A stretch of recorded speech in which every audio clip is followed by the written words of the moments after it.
Alhamdulillah wa salat wa salam ala wa rasulullah. For the next week, we're going to discuss the importance of seeking beneficial knowledge of Islam. And this is a very important topic. I was sharing with the students today before class. While I was away this past week, a couple of Muslims had approached me and were glad to see me and meet me. And they said, Sister Layla, we're your students. And I had to correct them. I had to let them know, I'm sorry, I don't know you, so you're not my students. And they said, well, we used to listen to you all the time. We used to come to your classes every day a few years ago, and we still listen to your classes. I had to tell them, but still, I don't know you. You're not my students.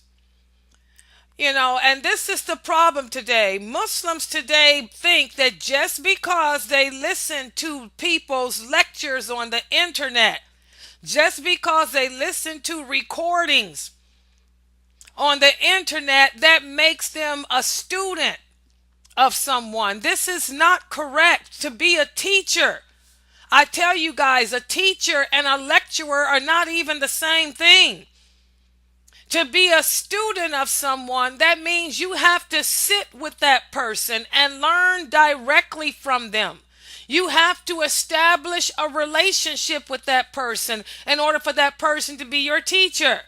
Because a teacher knows his students' weaknesses, his students' strengths, and can push them. Just because you listen to my lectures on the internet, alhamdulillah, but you're listening to my lectures, but you are not my student. Now, what about this? Say, for example, I was out in the public and I was approached by Sister Iman. Sister Iman says, Assalamu alaikum, Sister Layla. This is Iman, your student. I'm so happy to meet you. And I'll say, Iman? My Iman, who can answer all my questions and can quote those hadiths like the back of her hand. Oh, subhanallah, mashallah. So good to meet my sweet student, Iman. That's different. Iman comes to my classes every day. She interacts with me here every day. I may not have met her personally, but we communicate here on this website. I know Iman's strengths. I know Iman's weaknesses. I can push her where she needs to go. She knows me and my manner, my method of teaching. That's a teacher-student relationship. Say, for example, I'm out in the public and Sister Sarah comes to me. Assalamu alaikum, Sister Layla. This is Sarah. Oh, my Sarah, my China doll. Hello.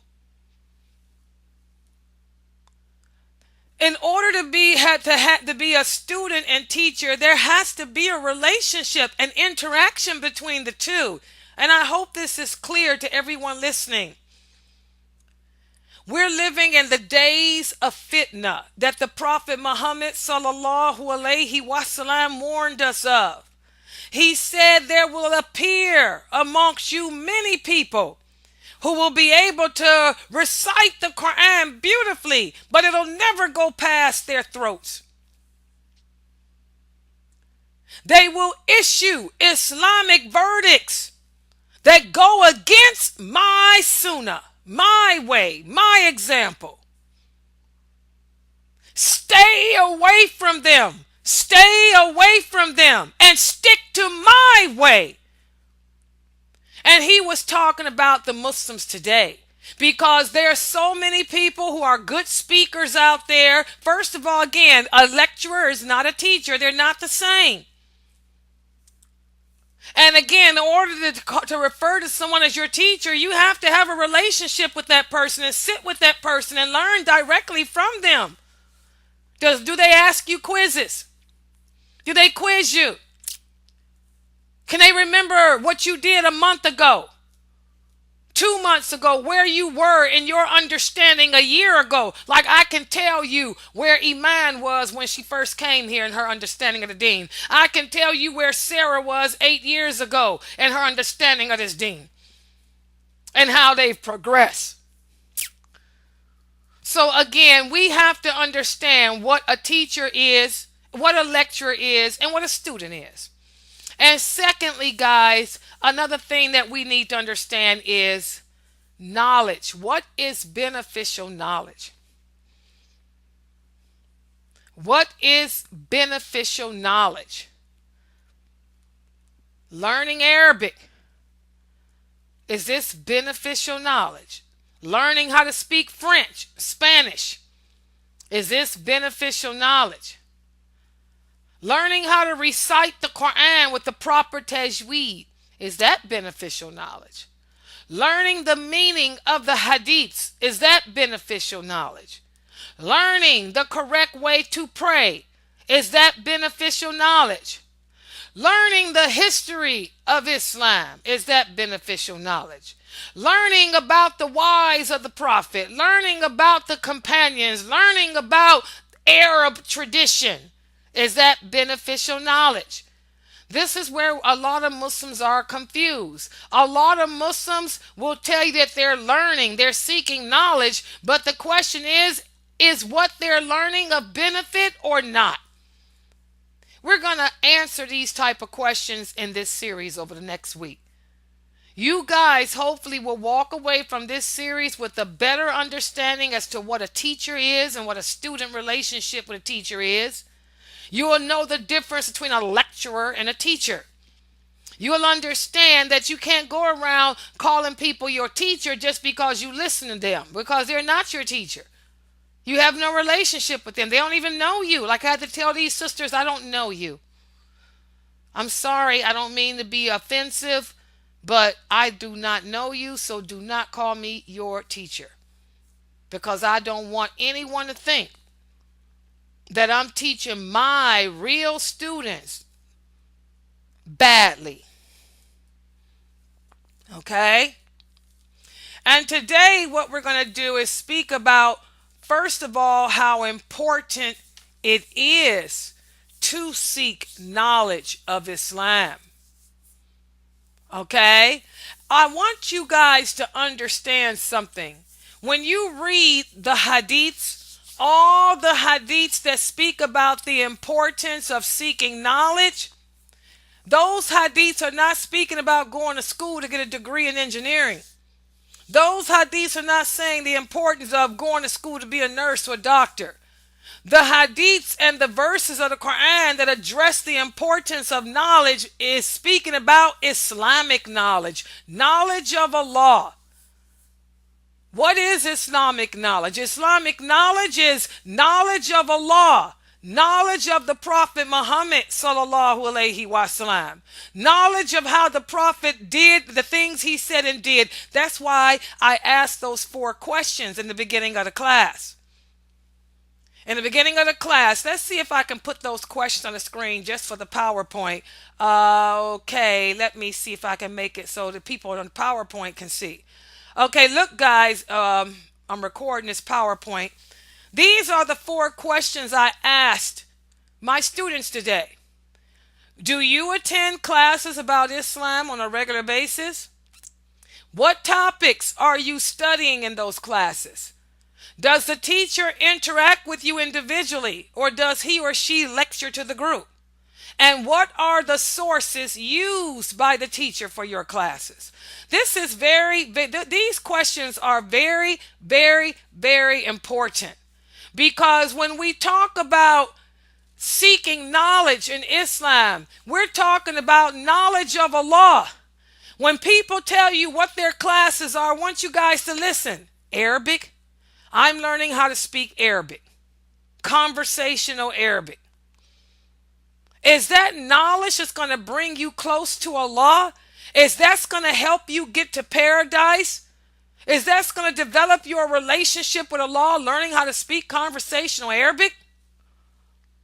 Okay, also we talk about seeking knowledge. We're talking about knowledge of the Prophet Muhammad, who he was, the things he told us to do, the things he told us to stay away from. Also, when we talk about seeking knowledge, it's that type of knowledge is knowledge of Allah's names, knowledge of Allah's attributes. So when you ask your friends those 4 questions, when you ask them what topics they're learning, see if they say that they're learning Allah's names and attributes. Are they learning about Allah's rights, the rights that Allah has over us, the rights that the Prophet Muhammad has over us? Knowledge that will lead to paradise. See what type of answers these people give you.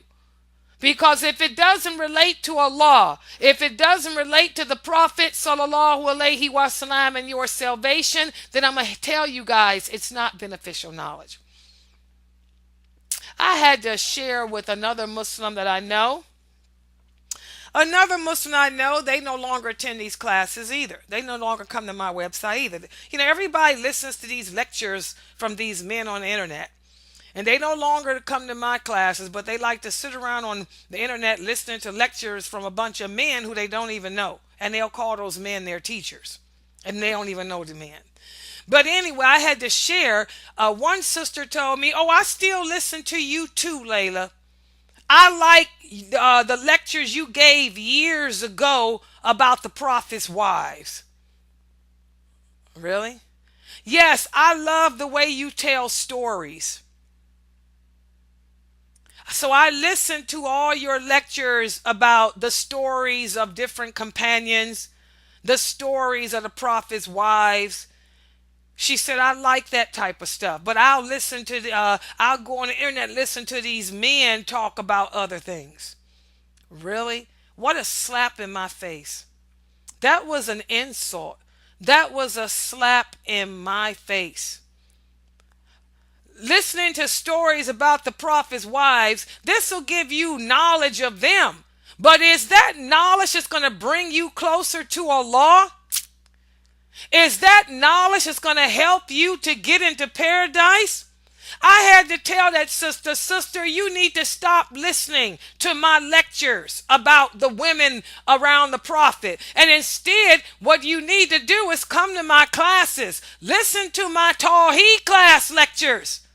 Because the lectures I give in my classes, those are the lectures that's going to help you get to paradise. Those are the lectures going to help better your relationship with Allah.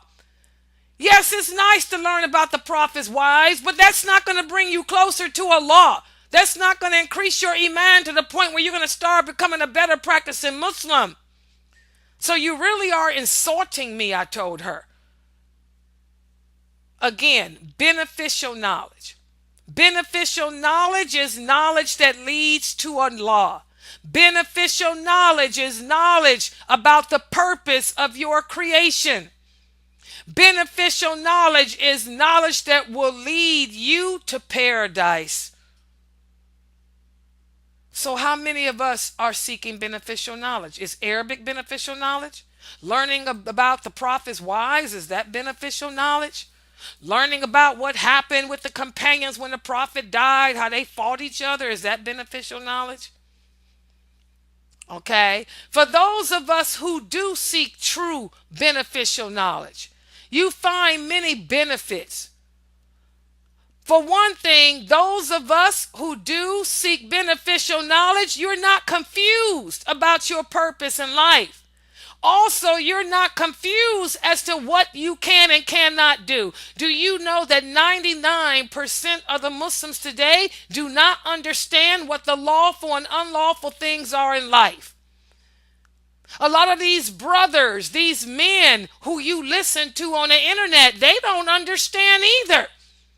Not if they're delivering lectures telling you that everything is haram. It's haram to celebrate Mother's Day. It's haram, to go out on an anniversary. It's haram to watch fireworks. But it ain't haram to celebrate El Quds Day. It ain't haram to celebrate the liberation of Kuwait. It ain't haram to celebrate the liberation of Zimbabwe. Come on, guys. Most Muslims today do not know the lawful and the unlawful things in life. This is a fact. This is a reality. So that shows that we are not seeking beneficial knowledge. Those of us who have beneficial knowledge, who are seeking beneficial knowledge, you know what you can and cannot do. Also, those of us who have beneficial knowledge, they know the things that will bring them closer to Allah. You know what Allah loves. You know, for example, that Allah hates for us to speak about Him without knowledge. Allah hates for us to use the word haram without evidence.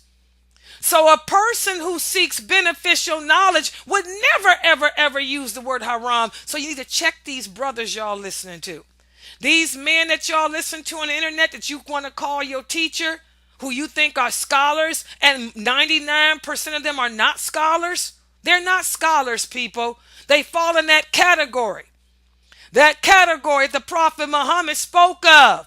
They will issue Islamic verdict that goes against my sunnah. They fall in that category. Those men are not scholars. Those men are not scholars. Sitting there telling you everything is haram without proof, without evidence. And the proof is not from what Sheikh Come a Dime a Dozen said. The proof is not what Sheikh Saudi said. The proof must be a clear verse from Allah saying, thou shalt not celebrate Mother's Day. Thou shalt not go out on anniversaries. Thou shalt not watch firecrackers on the 4th of July. It has to come from Allah. So those men are not scholars. They fall in the category that the Prophet warned against. Beneficial knowledge, guys, is the knowledge that brings you to Allah. Beneficial knowledge means learning what the lawful and the unlawful is. Learning what Allah loves, learning what Allah hates. And also learning how to get closer to Allah to have a good ending for yourself on the day of judgment. SubhanAllah. That's beneficial knowledge. We're listening to the wrong stuff, guys. We're listening to the wrong lectures on the internet. We're taking the wrong people as our teachers too.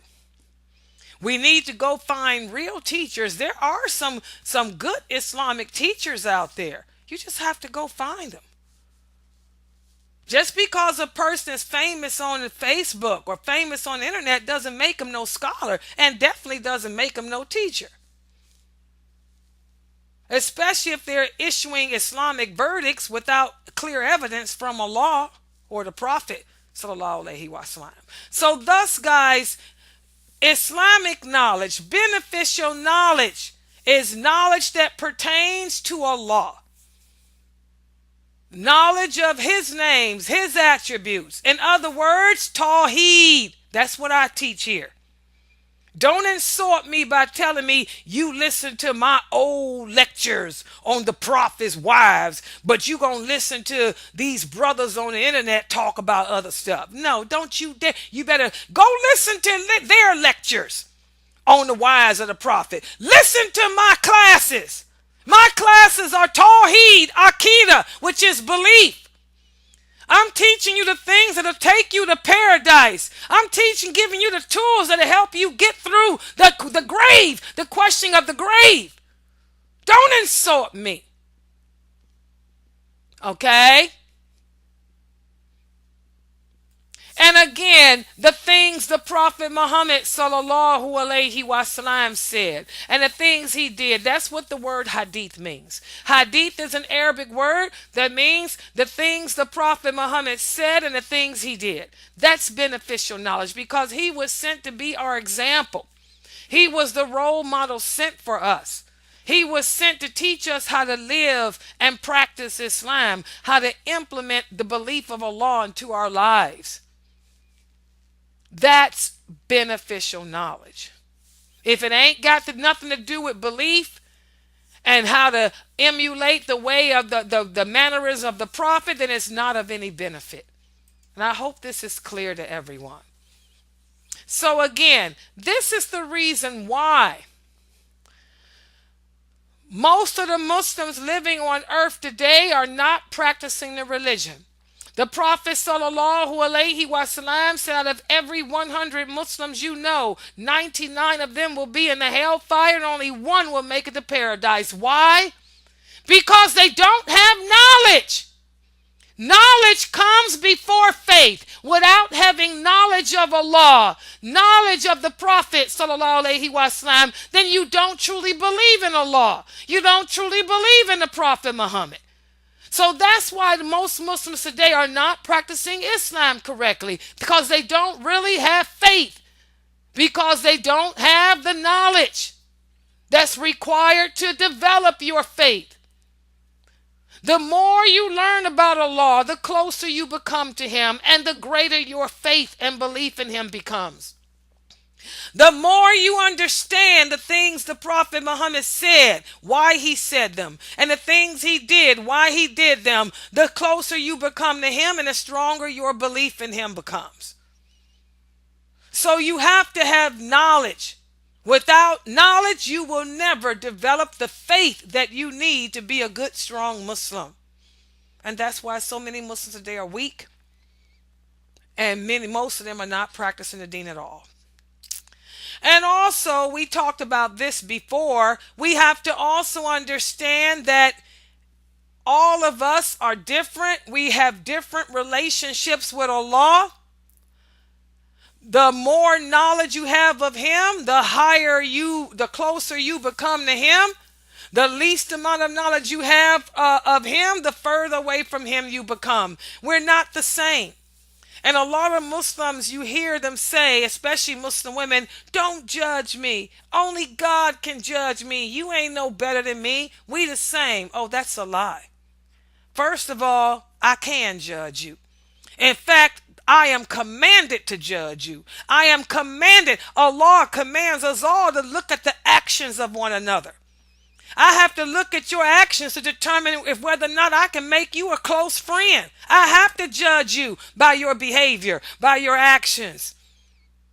And as far as you saying that you're the same as me, this is a lie. Listen to what Allah says in the interpretation of meaning. Say to them, are those who have knowledge equal to those who do not have knowledge?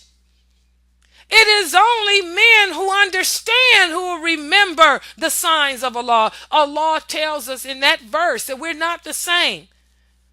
Those of you who do not have knowledge or understanding of this religion are not equal to those who do.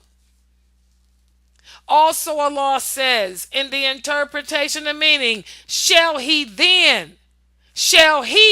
who knows that what has been revealed to you, Muhammad, from your Lord is the truth, be like him who is blind? It is only the men of understanding that take heed, subhanallah. Another verse, Allah is telling us those who have knowledge are not the same as those who don't. It is only those of us who understand the deen, understand the religion, that will take heed to what Allah says. So don't ever say that we all the same. No, we're not. We're all different. And we're all different based on our knowledge and understanding of Allah. The person who has knowledge of Allah is not equal to the person who does not. Those who have knowledge are aware of the truth. They recognize the truth and they implement it and they act according to it. Thereby, they have a beneficial impact on those around them. Whereas those Muslims out there who are ignorant of the religion, those Muslims out there who are simply satisfying their desires, they're following the footsteps of Shaitan. And they are not the same as those who don't follow in his footsteps. So again, guys, we're not equal. You want to be closer to Allah, you have to learn about him. Learn his religion. Focus on belief, tawheed. Learn about Allah, his names, his attributes. Learn about the angels. Learn about paradise. Learn about hell. Learn about the things that Allah loves. Learn about the things that Allah hates. Learn what the lawful things are. Learn what the unlawful things are. Learn about the Prophet Muhammad sallallahu alaihi wasallam, how he handled himself in his trials, how he handled himself in his marriage, how he handled himself with his children, with his friends, in his community. This is beneficial knowledge, and this is how you grow as a Muslim. Okay? And again, the purpose of us seeking that knowledge is, first of all, to build our belief system with Allah. And by building that belief system, it helps develop your fear of Allah. A lot of people ask me, Sister Laila, why is it that so many Muslims deliberately commit sins when they know that those sins are wrong? Well, it's because they don't truly have a belief system. They don't believe in Allah because they don't know about him. They were raised to say they believe in Allah, but do they really? Because if they did believe in him, then they would have fear of his punishment. They would make sure, they would think twice before they disobey him. So that's the first number one reason as to why it's important to seek true knowledge of this religion, beneficial knowledge. Secondly, having beneficial knowledge will make it easy for you to practice or implement this religion.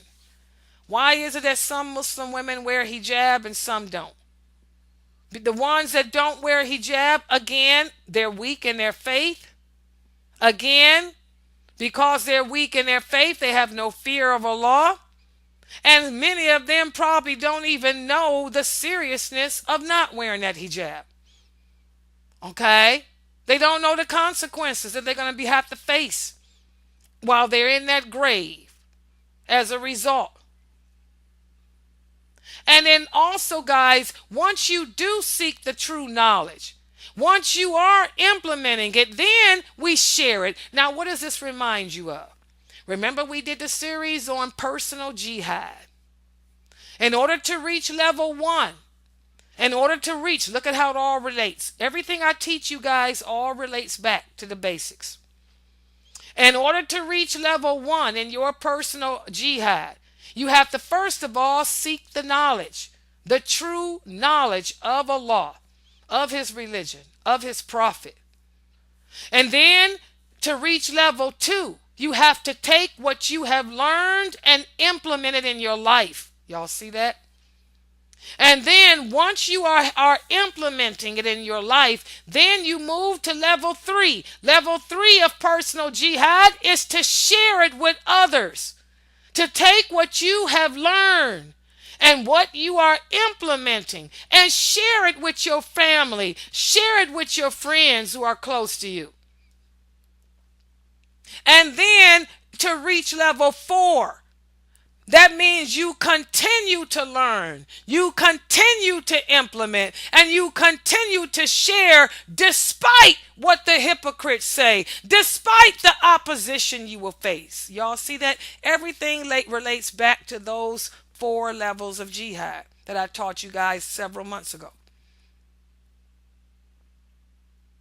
Many Muslims today are not even at level 1 because they don't have the knowledge.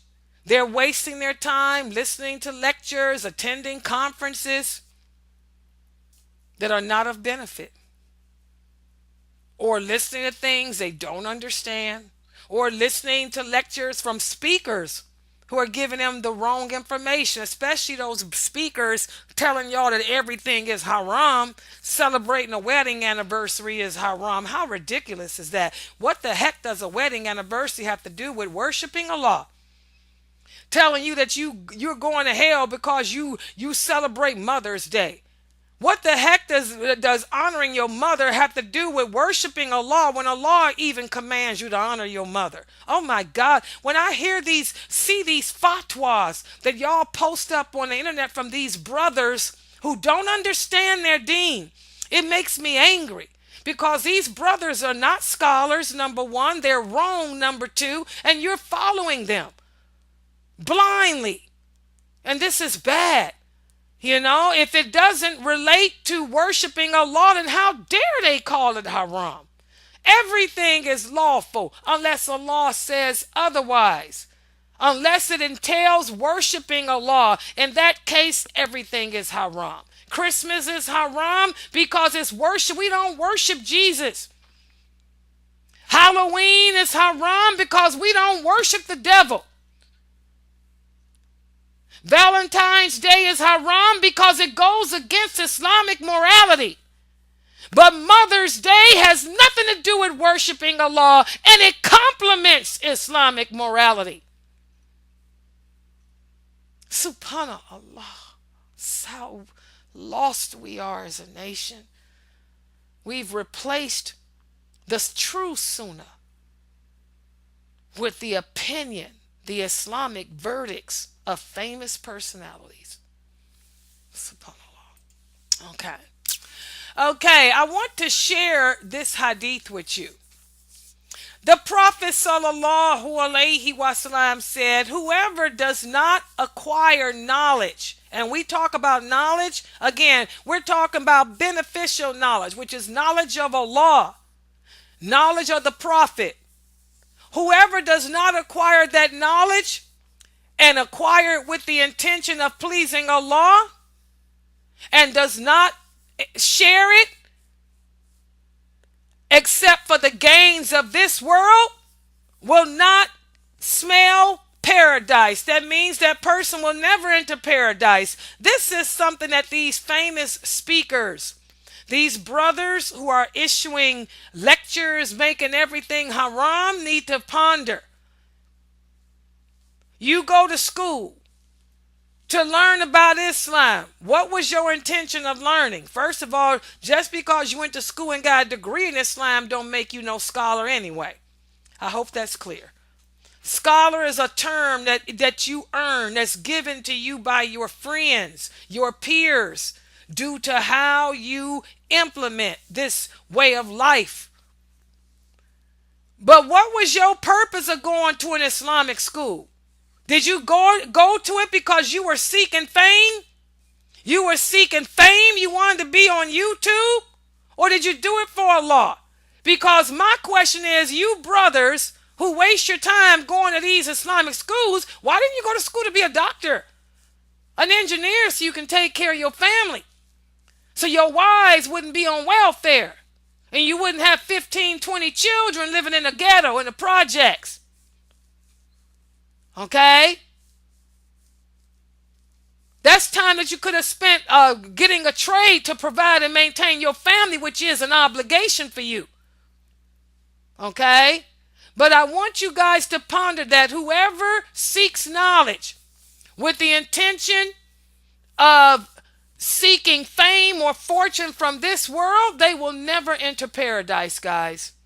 And I'm sorry, there's going to be a lot of these famous personalities. I pray to Allah, I'm not one. Well, there is no fame for me. Y'all don't see me at no conferences. And you don't see me all over YouTube. Just my YouTube page. And nobody else putting me nowhere. And I definitely ain't getting paid for it. Okay? But subhanAllah, it's something that we need to ponder. Everything we do should be for the sake of Allah, not for the sake of man or fame. Okay?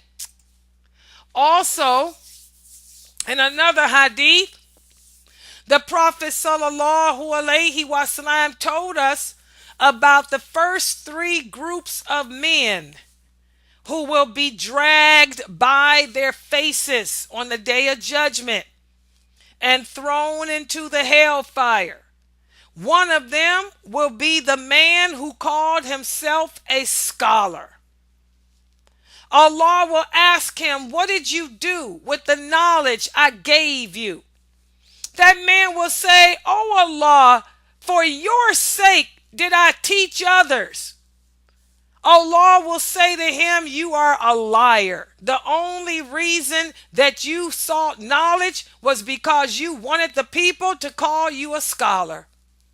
So Allah will then order the angels to grab him by his face and drag him and throw him into hell. Subhanallah.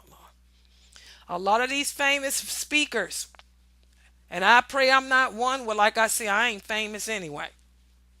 But a lot of these speakers that y'all listen to on YouTube and Facebook, and y'all watch their recordings and their live shows and all that and their conference events, they're going to be in this group, this category. They did it for the fame.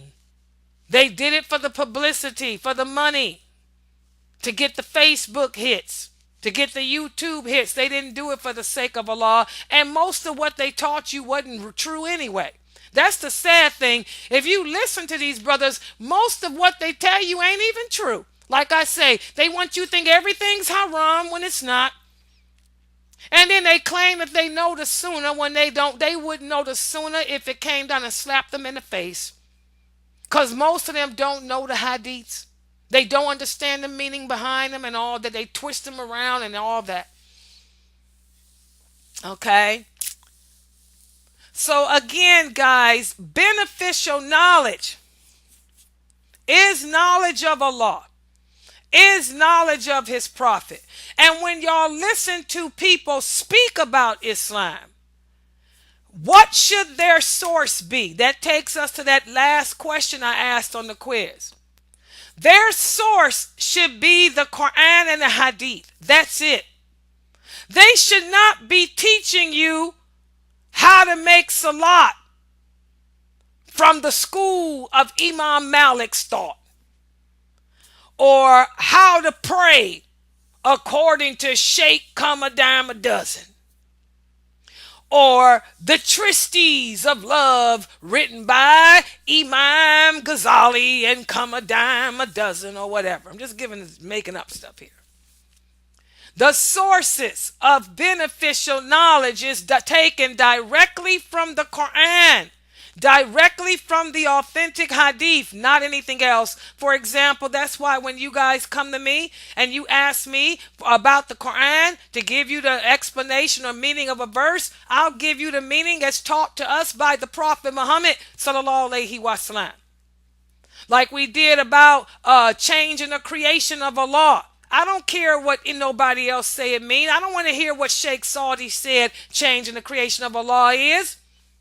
The Prophet Muhammad explained to us what changing the creation of Allah is. His companion Ibn Abbas shared it with us. To change the creation of Allah means to take on the appearance of something other than a human being. Let me give you another example. You know, you guys want to know, what does it mean to imitate the kafir? Imitating the kafir does not mean doing things that they do. It means doing things that are specific to what they do. Subhanallah. For example, wearing dreadlocks. Dreadlocks opposes Islamic morality. It's something that the trifling Rastafarians do to scare off their enemy. That's imitating the kafir. Watching firecrackers on the 4th of July is not imitating the kafir.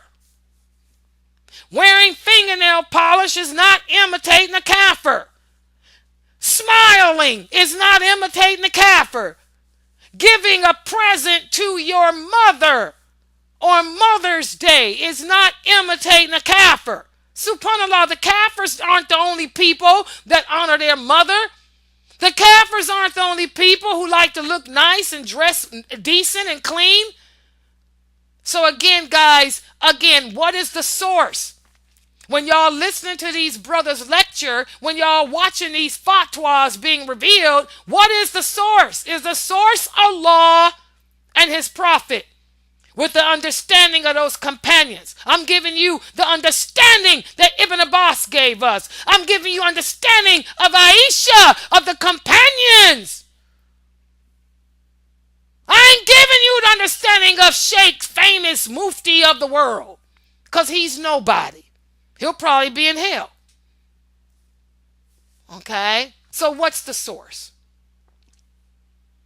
And again, guys, like something that we talked about before, Islam never changes. Allah's laws, Allah's rules, Allah's guidelines never change. Okay? But the implementation of them may be impacted based on where you live in the world. Okay? And I told you guys to listen to that lecture I put out by a very, very, very intelligent brother, Hatem El Haj, who spoke about that, like I have. Allah's laws never change. It's just the implementation of them may vary according to the place or the time. But the laws are always the same. So therefore, guys, we as Muslims, we're supposed to stick to practicing this religion the way the Prophet and his companions did. Because remember, his companions, they were the best of this nation. No one understood this religion better than they did. No one is closer to Allah than they are. We're not.